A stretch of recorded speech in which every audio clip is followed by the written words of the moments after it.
একটি ছোট্ট V letter, এর নিচে আরও একটি ভি লেটার একটু বড়, তার থেকে আরও একটি বড় ভি লেটার। ধাপে ধাপে আপনাদেরকে আমি গাছ আঁকা শেখাবো। দেখুন নিচের দিকে এভাবে একটি দাগ দিবেন, এখান থেকে আরও একটি দাগ দিবেন। দাগ দেওয়ার পর প্রথমেই আমরা শিকড়গুলো এঁকে নিব। দেখুন গাছের শিকড় আঁকছি।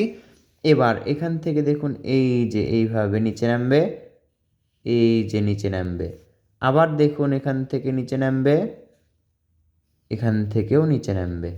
তাহলে আঁকা হলো গাছের ডাল। এখান থেকেই সহজেই আমরা গাছের পাতা আঁকবো।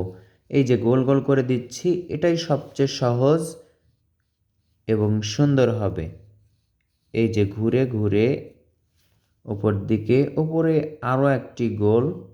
এবার দেখুন এই যে এখানেও, এই পাশেও। আঁকার পর আমরা রং করব, রং করলে আরও দেখতে সুন্দর হবে।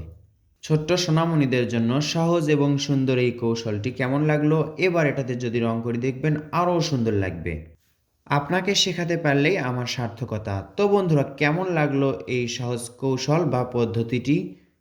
কমেন্ট করে জানিয়ে দিন এবং ভালো লাগলে ভিডিওটিতে একটি লাইক করুন।